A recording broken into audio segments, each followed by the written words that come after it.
Where to Hunt podcast. It's okay.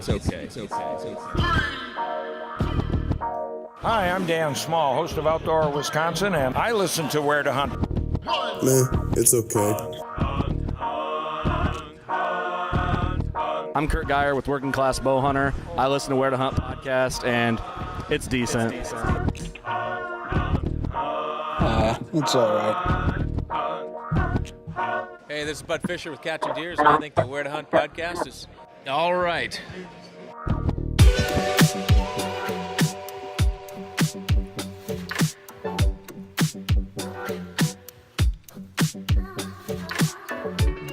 Hey, what up, everybody? Welcome to the Where to Hunt podcast, the podcast that connects public land hunting enthusiasts. Today is November 10th. Happy birthday, Marine Corps, born out of Ton Tavern. This is episode 157 or 158, I think. And we're coming at you from the OKS Hunter podcast studio here out of Wisconsin. Heading over to okshunter.com and use code W2H podcast, and you're going to save 10% off of some okayest swag and gear. Greg, how you doing, buddy? Good, Eric. How about yourself? You know, hanging in there, doing all right. Life is good. Got no complaints or anything like that at all. So that's good. No, you shouldn't have much to complain about. I mean, you should still be on cloud nine or slightly stepping down from it from last week's festivities. Yeah, I think I am, dude. I really am feeling still just so great. And just what a cool thing, man. Like, what a great... I'm just still just jacked. I feel so like lucky about it. If that makes sense. Oh yeah, monkeys off the back, right? I mean, you've been bow hunting for a while, and on and off. But I think this is probably the year you put the most effort into it, right? I would agree. I mean, effort in terms of like my setup, amount of practicing.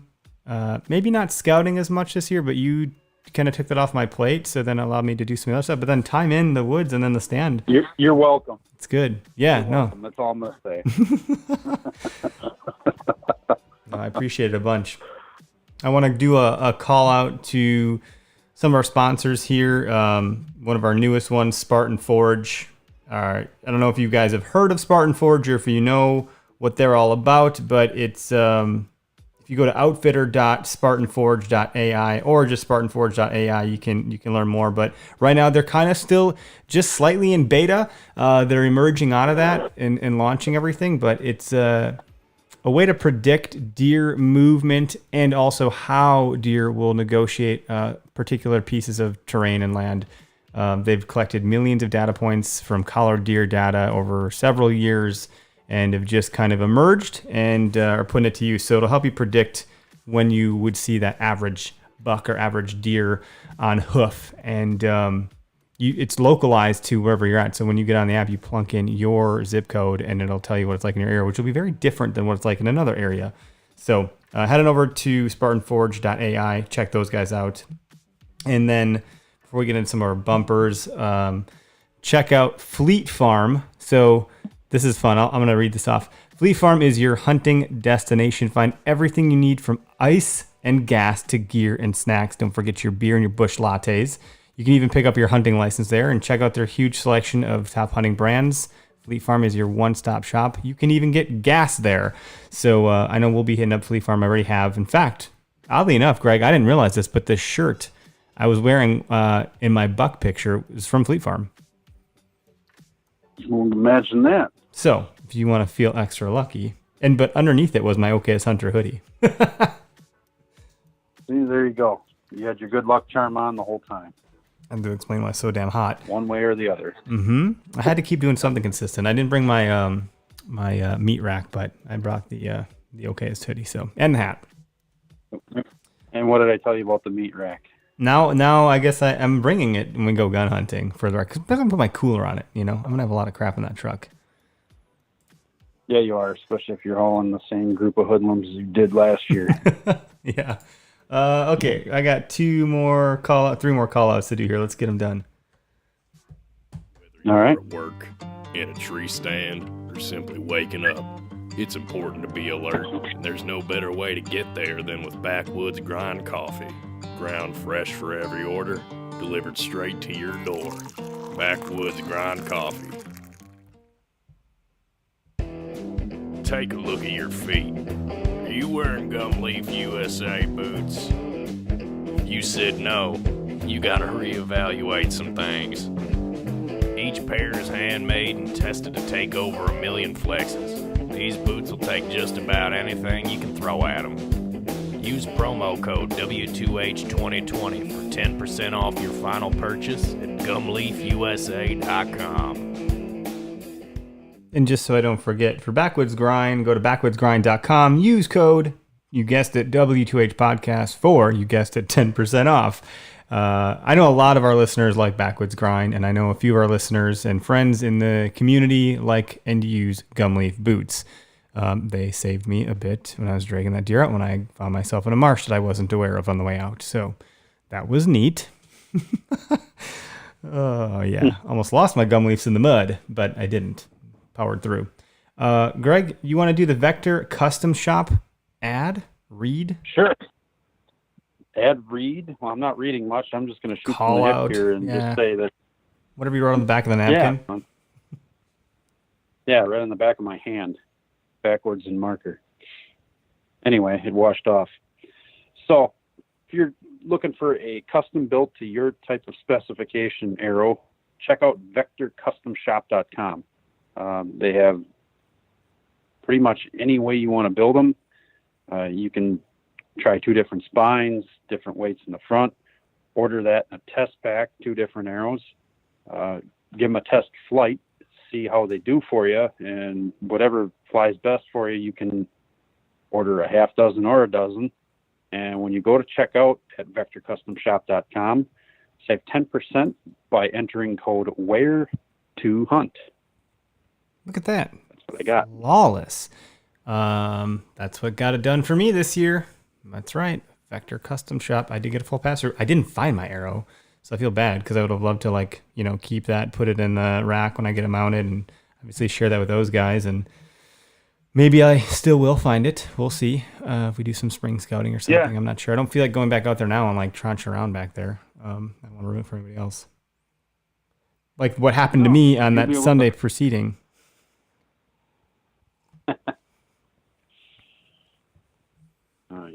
Yeah, let's go back and look for my arrow last night. Anyway, go ahead, Greg. I didn't mean to interrupt you, but you're not here, so it's hard. It's hard to see your face.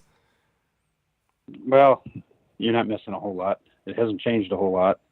I did shave, Oh, shit. Well, that's a big deal. Anyway. You probably scared my kids. Wait, hold on. Before you ask me what the hell you're going to ask me, why aren't you here tonight? What is it that you're up to tomorrow? See, I was going to ask you the questions about your deer and your hunts, and now you're going to ask me what I'm doing. So what are we doing first? Let's just tease the story out. We'll push the story back. I know maybe people want to hear that. Let's hear what your plan is. Let's help them out first. Right. Yeah, so I'm off tomorrow. I was supposed to help with some other things, and that got changed around. So I'm going hunting tomorrow, plain and simple. I need to find something with horns, hopefully something big, because I'm not going to settle for something that I don't want to shoot at. Yeah. You make it sound like a bad thing, Eric. Dude, if you get your heart going and you get your pee all hot, then let her rip.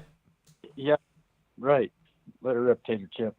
You could always use another Euro mount, right? I have a couple bucks in mind. I've got a couple bucks in mind that I'd love to take.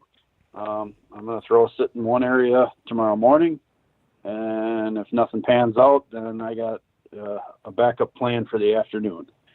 I'm not going to stick in that same spot the whole day, but I'm going to get up, move around in another spot, and find hot sign and set up on it and see if it pans out. That's pretty much my plan. But I'm home, kind of getting some things ready. I need to find some warmer gear, basically. All my gear that I have is pretty much, it's spring, early fall gear. It's not real good for the weather we're going to have tomorrow. So, it might be shivering like a dog shitting fish hooks. We'll see. Jesus.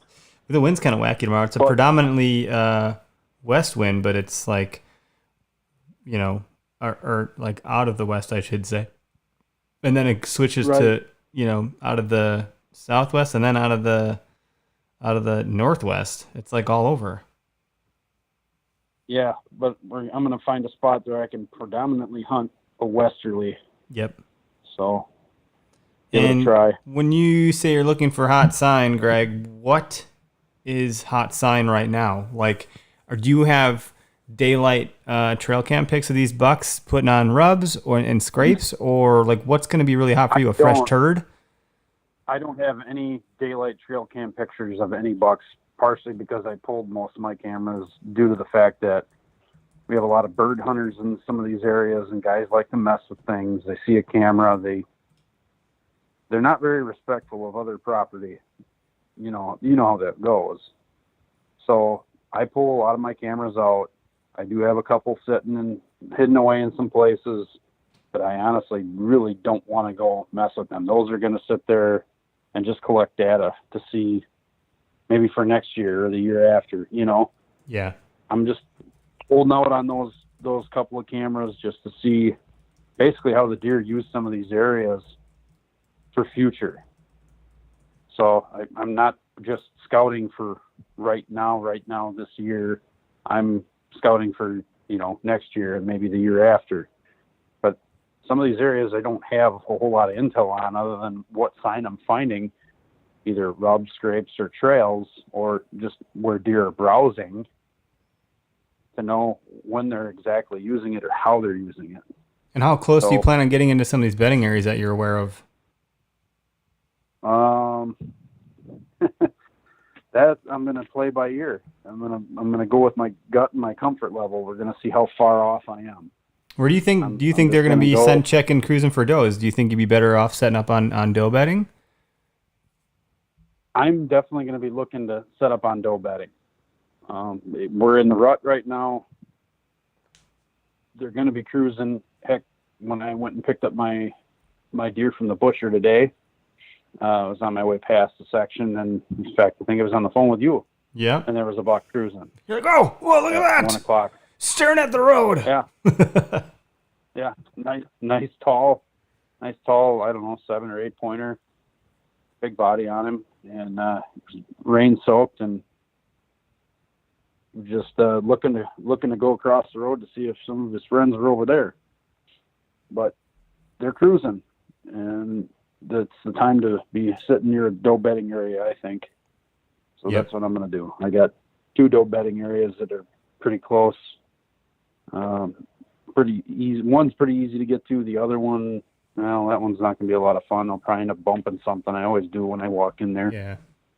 And part of the deal. So they're going to be scent checking the downwind side of bedding, and you're going to want to be in the even further downwind than that to make sure they don't catch your wind. So you want to be in between the bedding and that cruising area.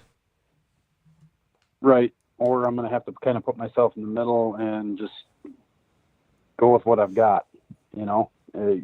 Sometimes you have to give a little. And if that means you kind of got to put yourself in a potentially upwind position just to get a shot, if it's going to give you a shot, that's what I'm going to do. One of our listeners, Jose, who's watching, and Reinhardt's watching too and commenting. Reinhardt said he's on 2 big guys right now. They had daylight yesterday, and then Jose said he works for the railroad, and he's seen 3 different bucks today with 3 different does. And he's, I think, in Iowa. So I mean, it sounds like this is it, dude. Like if you get anywhere in these primary areas that you and I have been, putting time in, and I think you're prime here for at least seeing something. And for you, that's gonna be a big deal because, to my knowledge, you haven't seen a buck in the stand yet this season because you've been putting me on the bucks, so it's not your fault. It's your fault because you're a nice guy. Hey man, I'm trying to help a brother out. That's all. I mean, you did see one. You saw that 5-pointer when we hunted together out of that one tree. But so yeah, we could have killed a few pheasant hunters. Yeah, no shit. That wouldn't be ethical. I know that wasn't a nice thing to say on the podcast, but I said it. Yeah. Anyway, it's recorded forever. Right. Oh Been boy. podcast land for all to enjoy. I mean, the biggest piece of advice I've been hearing from everybody is like, this is the time. Get the heck out there. If you can sit, go sit, and stay as positive as you possibly can. Hang in there. If you haven't made it happen yet, just stick with it right now. Absolutely.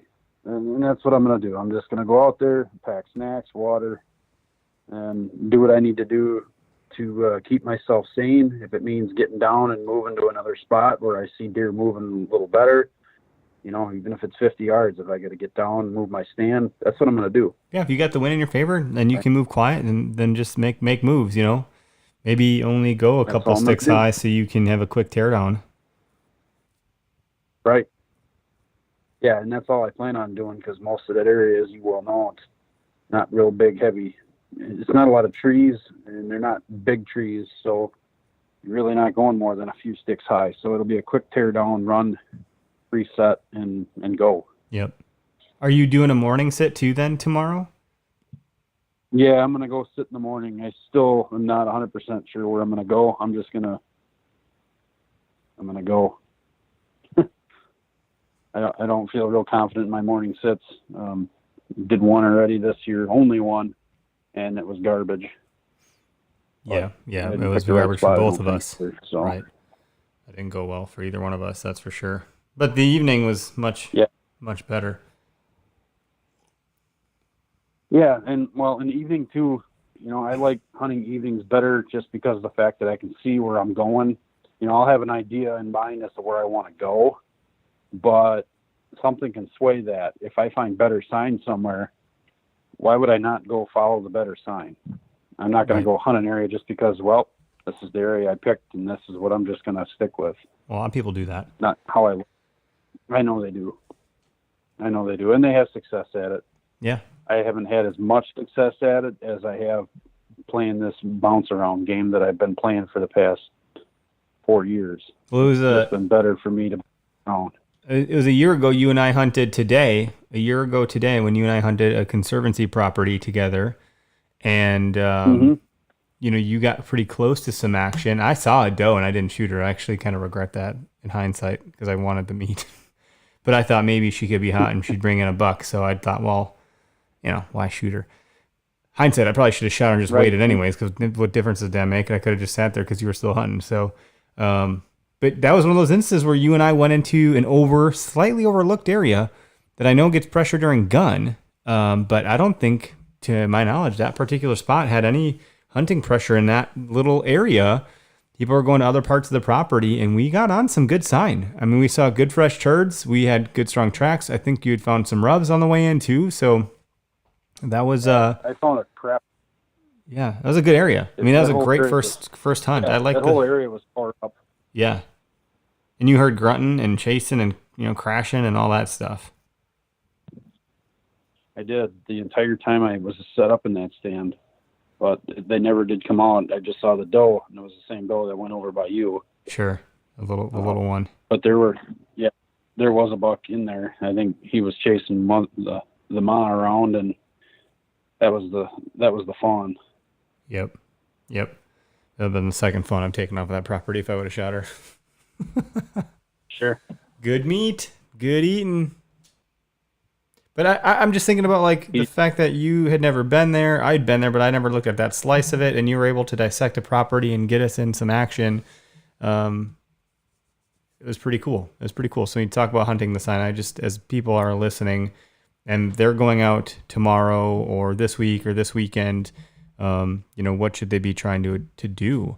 I think a lot of the listeners that we have are pretty avid, and they have a good concept of what they ought to be doing. Oh yeah, I would think that they're probably more avid than you or I. I mean, I've been hunting for a fair amount of years. I haven't had a ton of success, but I managed to shoot deer every year to fill my freezer, except for last year with the move. But everybody's got their thing that they look for, but I'm just looking for fresh sign, a heavily worn trail, rubs, scrapes. Deer are still hitting some of them. I think the younger bucks are probably hitting them more often.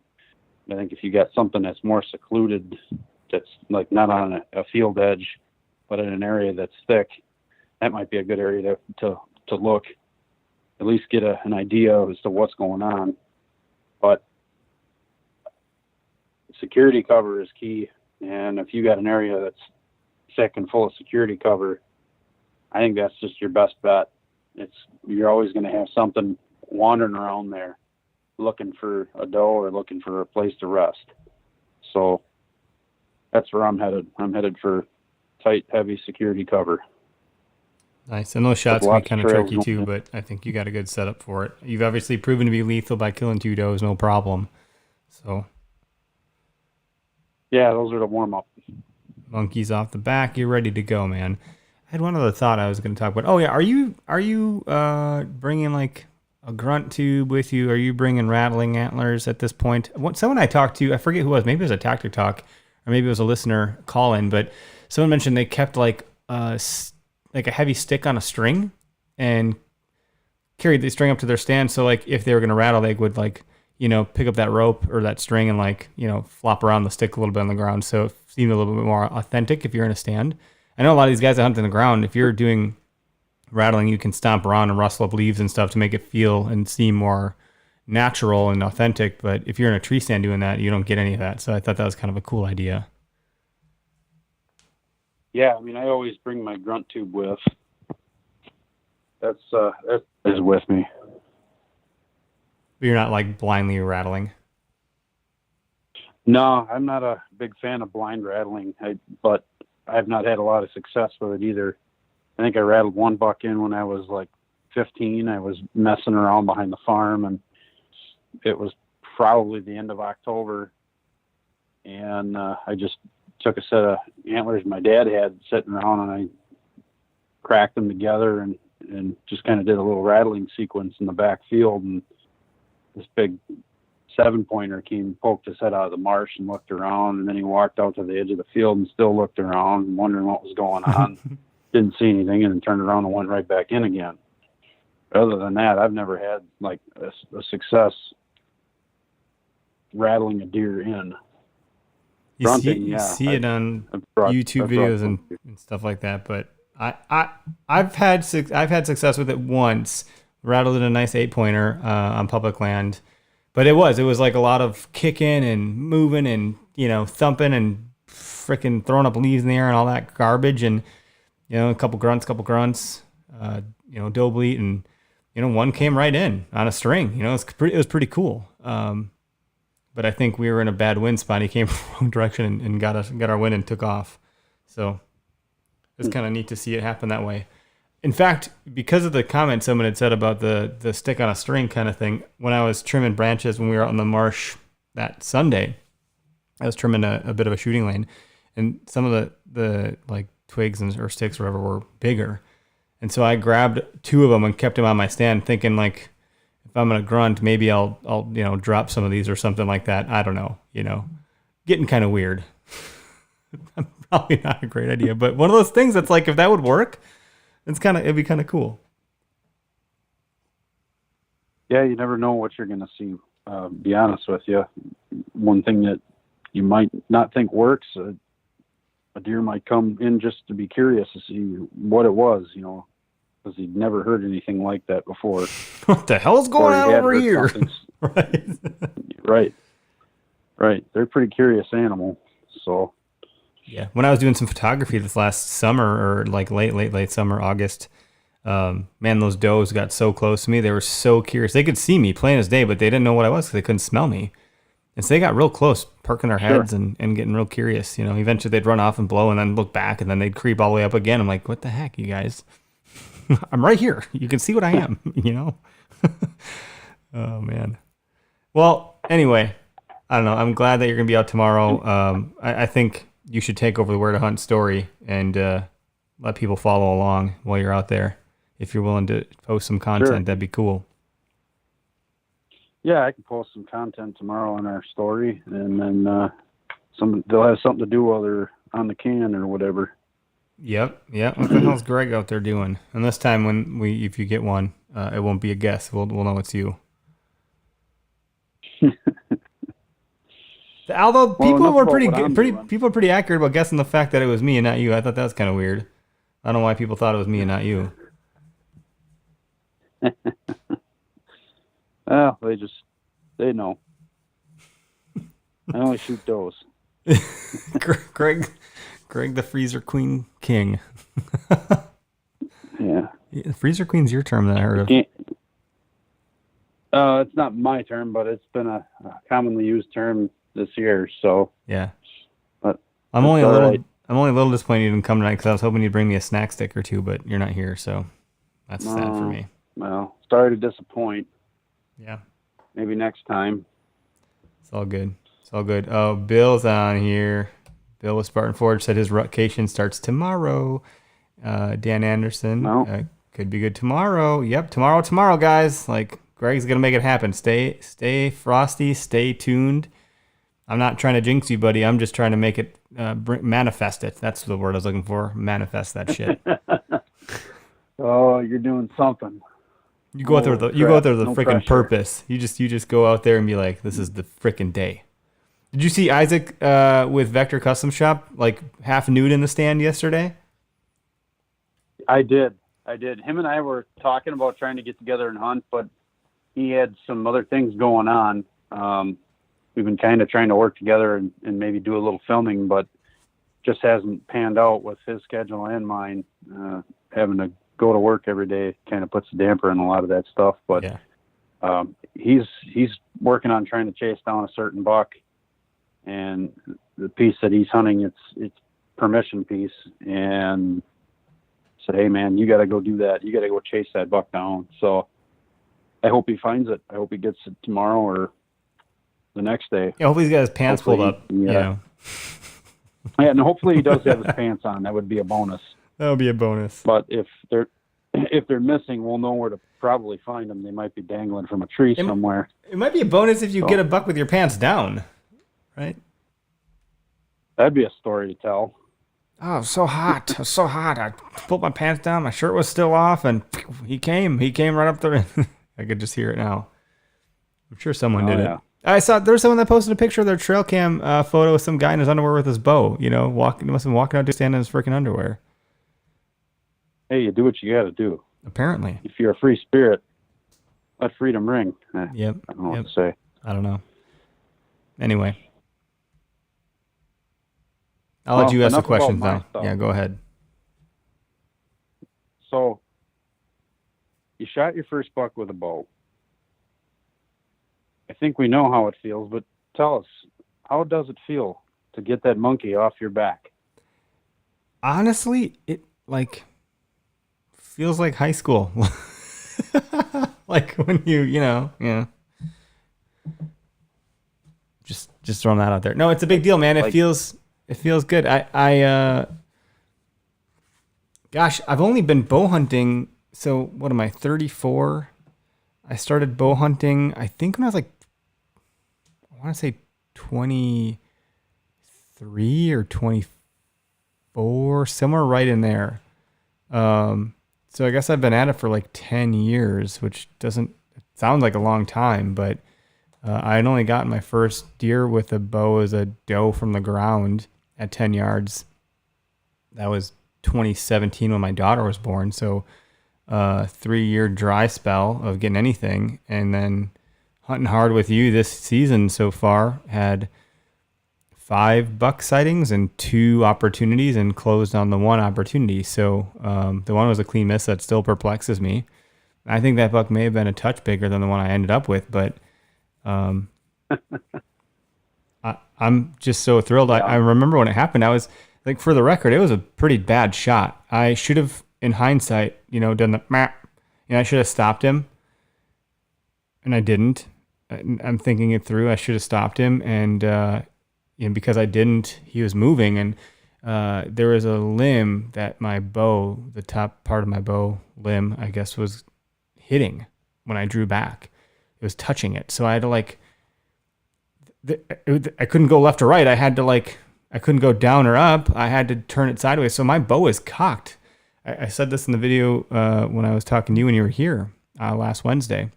Sure. I cocked my bow sideways. My face sideways. My neck was tilted all the way to the side.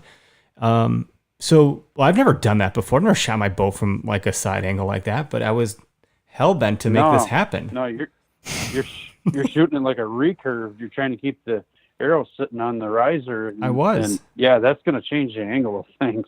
So it was pretty weird, but I was like, this is it, you know, and I didn't totally expect him to come where he came from. So I didn't have a good shooting lane, and that branch was too big to chop. So like that wasn't one I could do away with. And I had made enough racket when I got out there. It was the first time on the property, first sit in that tree. And then I'd made some assumptions that had come true. And so I'm really happy that my understanding of things made a lot of sense, and it played out the way that mostly how I wanted it to.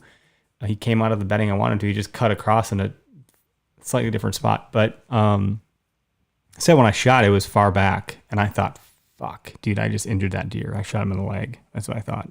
And he hopped. It was a good hop. Like he kicked, like, you know, like, oh, I got him. And I saw it happen. I saw the arrow hit him. It didn't stick out. It was a pass through. And then he like kept going the direction he was originally headed, and then stopped, and then worked his way north directly to me, just a little bit southeast of me, and was coming up straight north. So he was a little bit, eventually died directly east of me by 5 yards, and had no idea I was in the tree I was in. I mean, he had no clue that I was there. I already had another arrow knocked because I realized it was not a great shot. So I thought, okay, I was trying to look to see if I could get another shot off. As he was working his way north towards me through all this stuff, he was kind of behind a blowdown, and he was just kind of walking and walking. He wasn't running. And I was like, and it just didn't occur to me at the time that big artery is back there. I didn't fully comprehend what had happened yet. So when he started like coughing and huffing and then eventually fell over, I was like, well, he didn't lay down. He fell over. And then I saw his belly up and his legs up, did a couple kicks. And then I saw his head just rest and flop. I was like,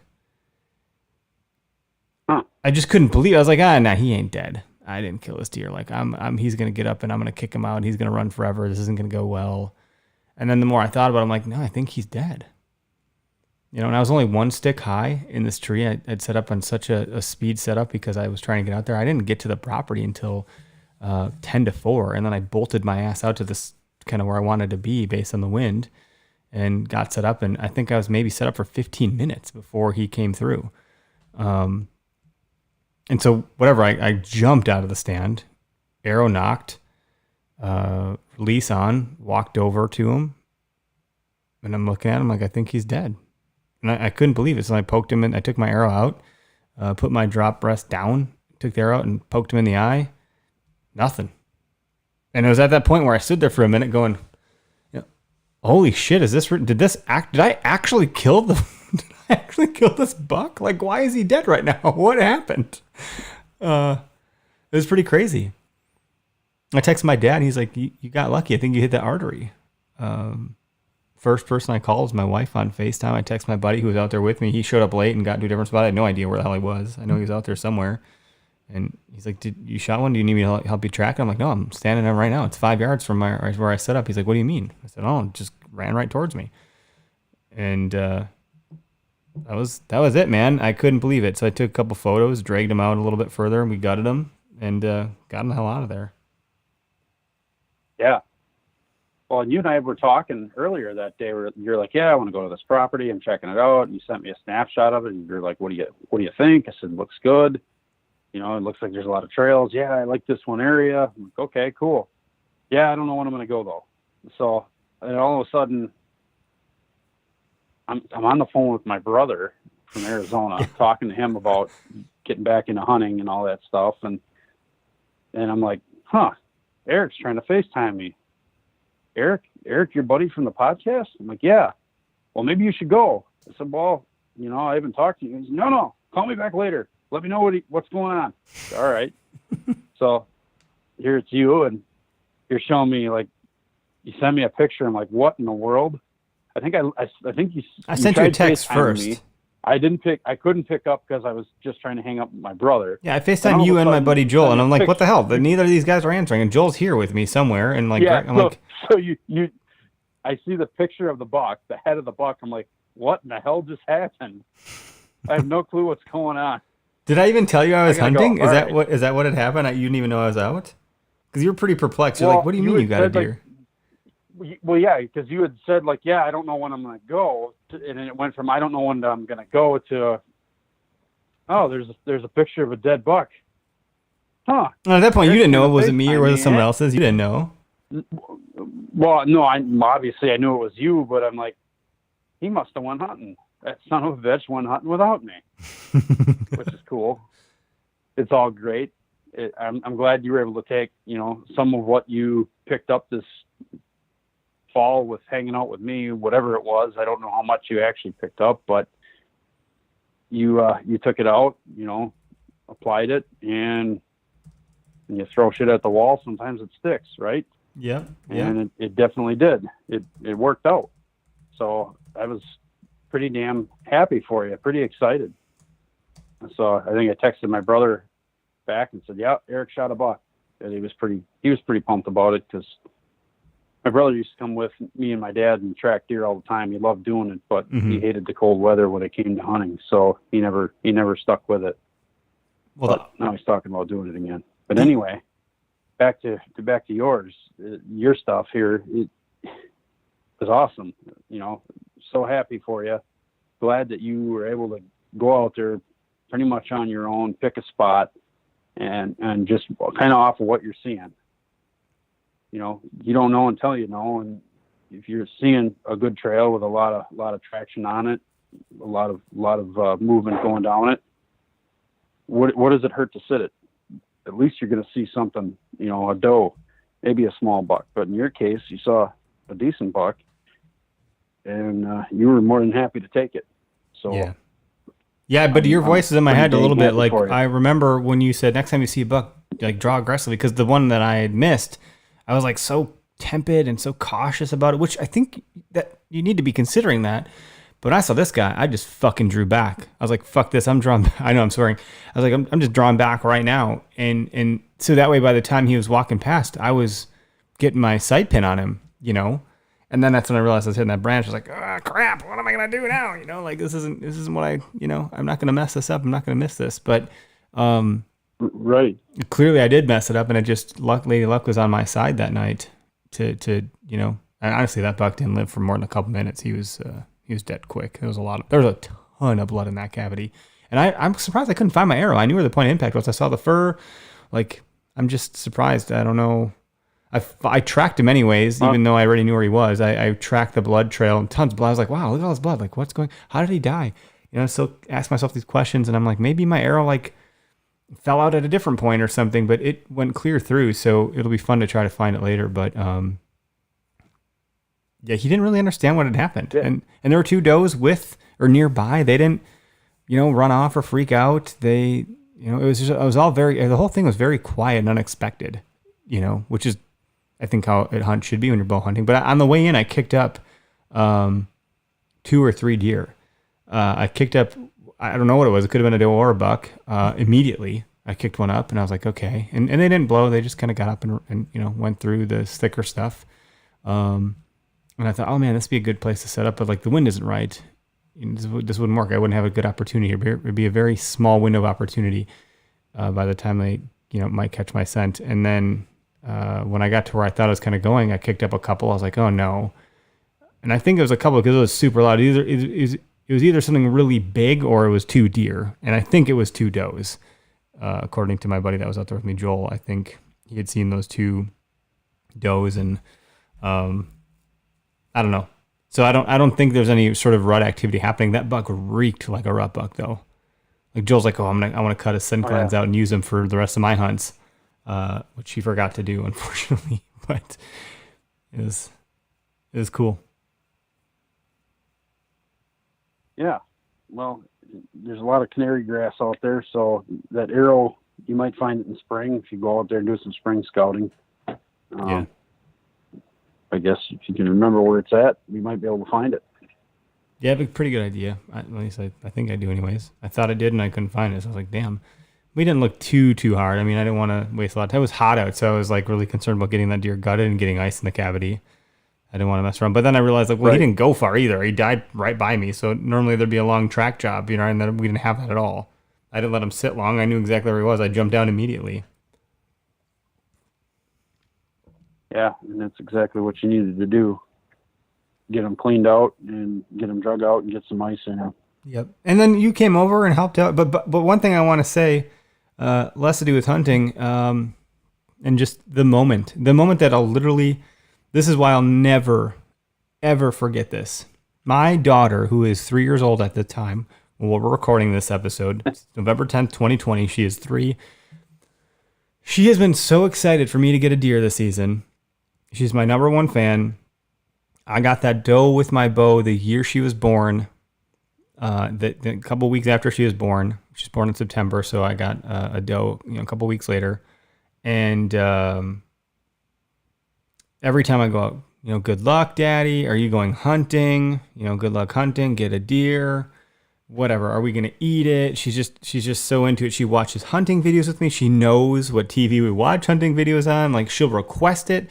And she's been eating venison. Some of the venison I have left from splitting a deer with a buddy last year. I have a bunch of venison brats that were left that she's been enjoying. So whatever. I FaceTime my wife as I'm standing over this thing. And she turns on the camera, and I'm just smiling with a shit-eating grin on my face. She's like, "What's going on? You don't FaceTime me when you're hunting ever." And I said, "I got one." And she's like, "No, you didn't." I said, "I did. I got one." And she's like, "Well, what'd you get?" And I turned the camera around, and it's a buck. She's like, "Is that a buck? Are those antlers?" I said, "Yeah." And she's like, "No, you didn't." I'm like, "Well, it's not someone else's dead buck." With a smile on my face, like, "Yes, I got a buck." She said, "Oh my God, this is so great." And she's obviously happy for her own reasons. So she's like, "Logan, come here," to my daughter. And she gets on the phone, and I flip back to me, and she goes, "Daddy, did you get a deer?" I said, "I did, Logan." She goes, "Let me see." So I flipped the camera around. I showed the buck again. She goes, "Oh my gosh, it's a buck." So she's freaking out that it's a buck. And I'm like, "It's a buck, Logan, you're right." And then she goes, "Can we eat it?" Like that right there, dude, if I could put that in a time capsule and like relive that particular moment, like that's a big deal. That's a big deal for me. That was so special to like go through all that. And then you came over and she got to tell you about it, and we did eat the buck that night. I cooked it up on the pellet grill, the Pit Boss, and it was good, man. It was really good. I think I could learn a little bit more about how to cook meat on a pellet grill, but I was like overly concerned you'll that get it wasn't. There. And good. that's just it. It's easy to overcook venison. It takes a little bit of screwing up first, or you paying really close attention to what's going on with it. Meat thermometers are a big help. I'll just throw that little tip at you if you don't have.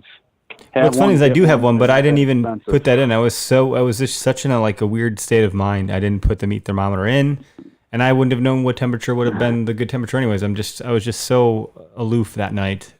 So the fact that you'd come over and help with all that, I've done this stuff before, but I haven't done it frequently enough.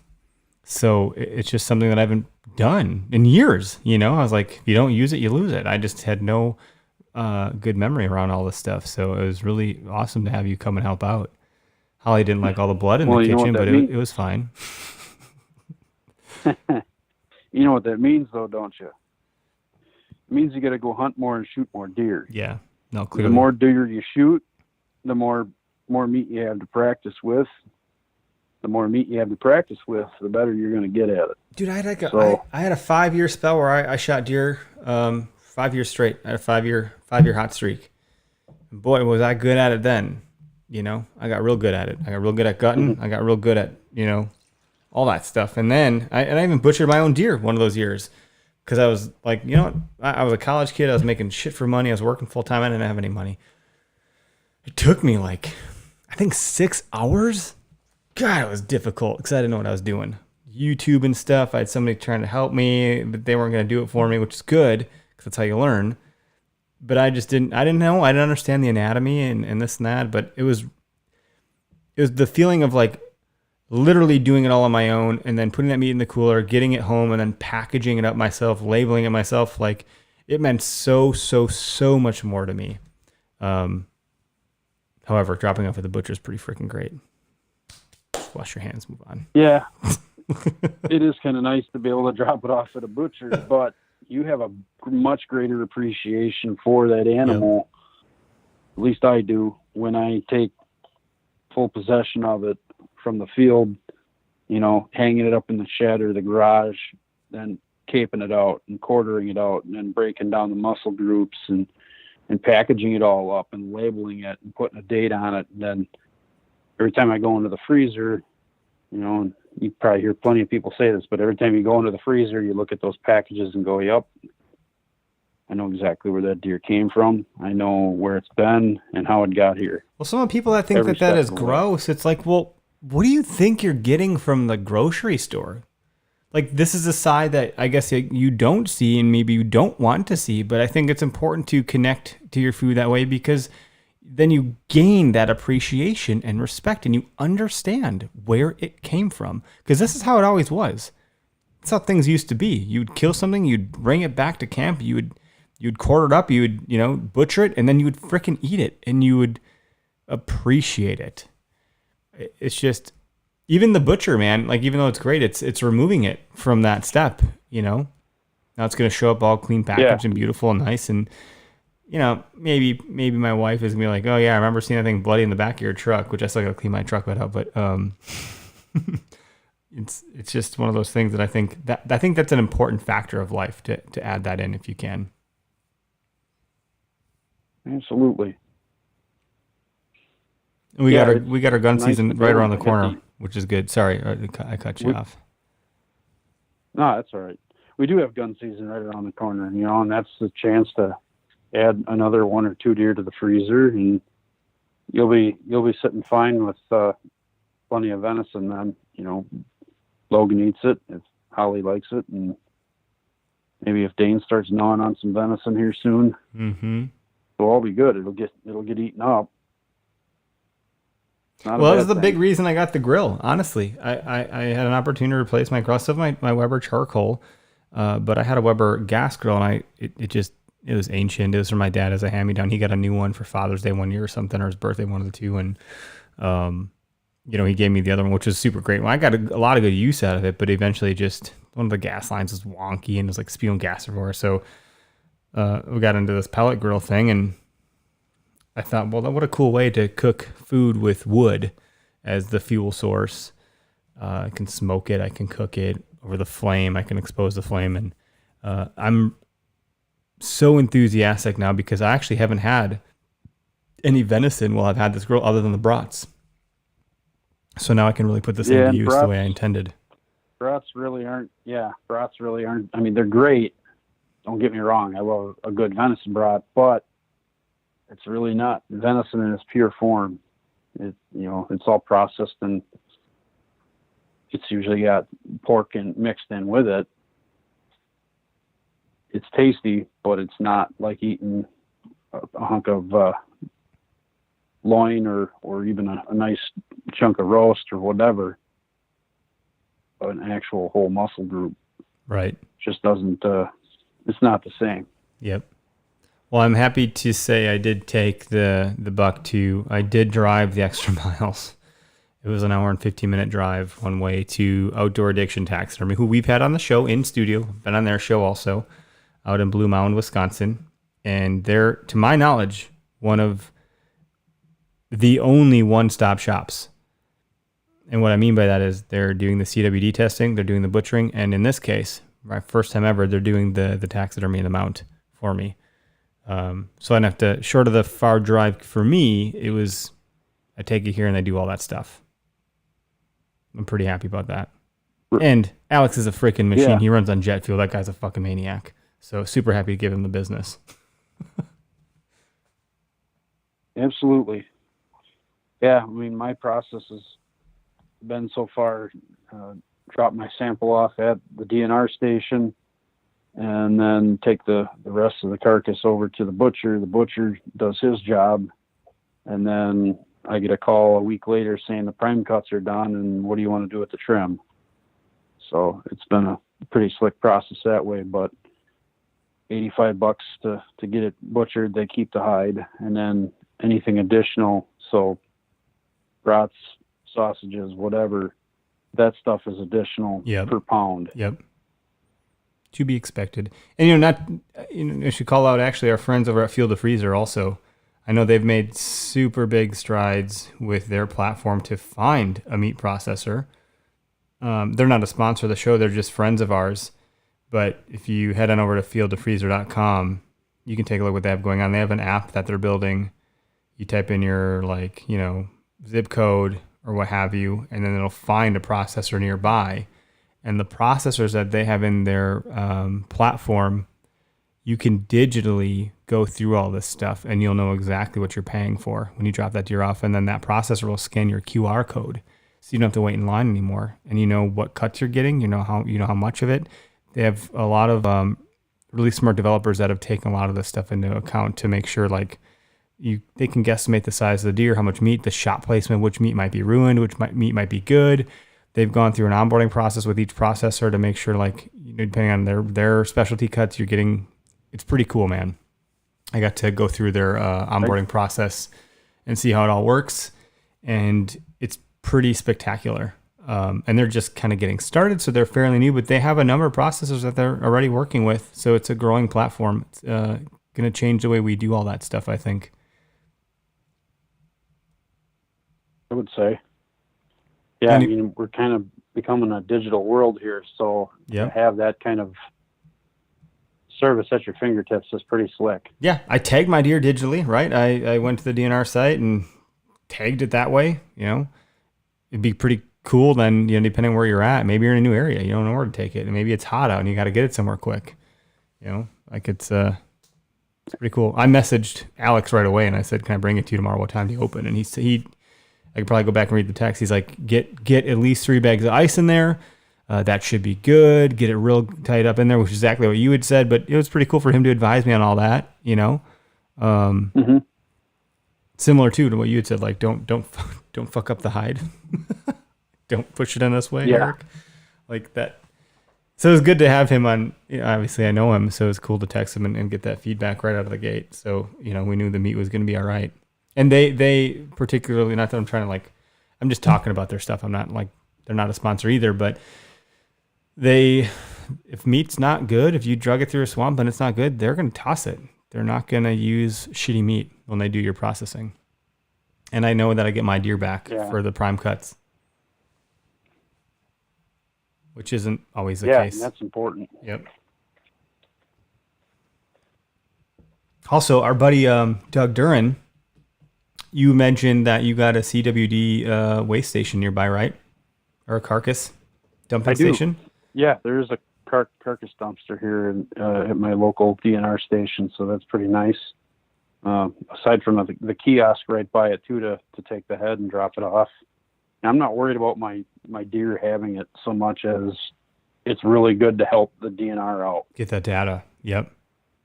Yeah, get that data. I mean, if they're seeing a ton of negative deer here, that's great. That means it hasn't spread and we don't have it. Just like Doug Duran says, if you don't have it, you don't want it. Yeah, that's a good point. It's still nice. It's still nice to have that ability to get the carcass gone off the landscape. I don't know why it bothers me so much, but you pull into so many of our public land parking lots. Not only is there piles of beer cans and whatever else, garbage laying around, empty shells laying all over the parking lot, but then somebody decides it's just the best place to go dump a deer carcass. Well, it's natural. Well, it's natural if the deer died of natural causes. I mean, you're not seeing deer carcasses laying everywhere. So, it's nice to have a dumpster where those guys can hopefully take that carcass. And if they don't know it's there, they're not going to take it over there. They're just going to go dump it in the ditch or go dump it in a public land parking lot somewhere. Right. So the more people know about them, the better. Throw your carcasses in the dumpster. And is there a way to see where those are all kind of put out? As we're talking about it, I wonder if I can get on the DNR website and see if there is maybe like a map on the DNR website. Maybe we got to get Doug back on the show before the end of the season here if he's available. I know he's a busy guy. He's got a lot going on, but he is reachable. Yeah. So that'd be a good episode. Someone I know, James, just messaged me earlier today. Someone I know that runs a gym in Waukesha. He sent a picture of a really nice 8-pointer, like good mass, good spread, on a property. He hunts private property in Dousman. He already tagged out. He already got a nice 8-pointer earlier this season, actually, right at the beginning of the season. But I think it was the beginning of the season. He sent me this picture this afternoon, and this nice 8-pointer dead on this property, like yards within where they're going to set up their 20 yards in front of where they're setting up their tree stand for his daughter. And no entry or exit wounds at all. He thinks it was hit by a car. You were just talking about, like, you know, deer dying a natural death, and he said, look at this beautiful buck that must have got hit and died over here. He's trying to ask, like, what should I do? I said, tell the DNR, man. They'll be good data for them, you know, for collision data. Yeah. And then maybe you can cut off the horns and use it for decor or rattling or whatever you're going to do. Dog bone. I don't know.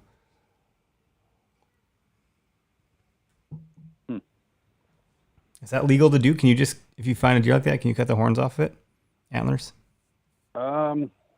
People do it all the damn time on the freeway. Yeah, I mean, we're not a state where I believe you need like a salvage tag for something like that, but I think if it were a real large deer, there might be some questions raised, and you'd be smart to call the DNR warden and let them know you found it and all that, and at least go through the motions of doing everything you can to legally have possession of it. Yep. That'd be smart. What about the people that cut heads off deer? What's that all about, man? A roadkill deer, you cut the head off of it? I don't know. I've seen a couple dead ones on the road with no head. I'm like, what do you do with that? You mounting it? I don't know. They thought it was cool, or it's a trophy to them in some way, shape, or form. Or maybe it's a Euro mount for them. I don't know. Off their car. Yeah, who knows? I mean, that big 14-pointer that was hit down the street from my house a couple of years ago, my buddy actually took that. He took the whole deer, he processed it up, and I think he probably got about 2/3 of the meat. The rest was pretty well trashed from the impact of the vehicle. But our buddy Jeff took and Euro mounted it for him. Jeff, he's commenting right now. You need to contact the police and get possession. And then he said that's illegal. Well, I don't know, Jeff. What part's legal? Jeff, call in. Let's chat about this for a minute. Sorry. Go ahead, Greg. Yeah, Jeff, call in. But anyway, the police were there, and because of the car, it was a collision, and the police had to put the deer down. The officer asked, you guys want this deer? And my buddy stepped up, yeah, I want the deer. So he wrote out the tag and handed it to him. And actually, he had to call the DNR and claim it. I think the cop might have given him a number or something. And then he called it in right away. Car hit deer. I was sitting there with him. I remember it pretty well. And I think it took him maybe 10 minutes of calling in and getting through, and it was pretty painless. I think they emailed him some sort of a number or a tag or whatever, and it was done. Nice. Deal. That's pretty cool. So I'm sure they deal with it plenty. You know what I mean? Like more. I don't know if more deer get hit by cars than are killed by an archer or a gun. Maybe not. But for now, in the interim, there's plenty on the road. Yeah, it could be. Yeah, there's That'd be a plenty fun on the comparison. Road. That'd be a fun study. Who wins, truck or archery? What broadhead do you use? A Ford F-150. Right. Oh, I know, the Silverado, man. That does it every time. Full pass through. Yeah, full pass through on the Silverado. Oh, boy. I think I just gave myself some ideas for some more content. You think you did? Oh, gosh. Was Jeff? I don't see him in the call. I don't see him in the queue. Let's see. He ain't in there. Not yet. And it's 8 o'clock, so we're about ready to wrap it up anyways. That's fun. It's fun to talk about the buck, man. I'm trying to soak up all of that there's so much good outpouring of outreach from everybody. Folks like Jeff and you and so many others that sent me a message or what have you. And it was cool. Everyone said they're proud of me or whatever. It was nice to hear. Obviously, a lot of more folks listen to this show than I think I realized. Not to. I always say no one listens. We're always happy to hear it, but the number of people that do follow along is kind of surprising to me sometimes. Or people are like, oh yeah, I listen to the show. I'm like, really? You listen? Okay, and that's cool to hear. Yeah, I mean, I've got friends of family and my wife's godmother listens. Why she listens, I don't know, but right. Hear me cuss. She does. Drink scotch. hear you cuss, drink scotch. Maybe they're drinking scotch and they find us somewhat amusing. Mm-hmm. I don't know. Oh, that's but the one. We appreciate the listenership. It's the one call I didn't do was drop time bourbon. Although someone asked me if I'm bringing that to deer camp, and the answer is yes. We're bringing it to deer camp. It is deer camp in a bottle, and that is the official drink of the Word Hunt podcast. For those wondering, Drop Time Spirits. Specifically, we like the 12 point bourbon. But I did try the moonshine again over the weekend, and it's good. I put it in the fridge. If you put it in the freezer, it'll actually freeze. So the alcohol content's pretty low. So I put it in the fridge to cool it, and the bottle got all frosty, and it was good. It was good cold. It tastes like apple pie, an apple pie shot. I actually took it to fish camp when I went up in June, and everybody had it over ice as a nightcap, and it was real nice. That sounds good. So it's kind of a dessert. I thought it was more of a dessert drink because it's a bit sweeter. Yep. It's good stuff. I liked it. It's smooth. It's good. It's I don't know. We did it as a shot. I had a couple buddies over on the weekend. I hadn't seen in a while. One of them will be at deer camp. The other's up in the air, but it was good to hang out with those folks. And they tried the Drop Time 12 Point Bourbon, loved it. They tried the moonshine and they enjoyed that as well. So it's good stuff. It really is. If you're into that, anyways. Yeah, I would agree. So. Everybody, thanks for tuning in tonight. Thanks for listening to us babble on about shooting bucks on public land and planning to hunt a rut buck. Greg, good luck tomorrow, man. Thanks. I'm going to need every bit of it. All right.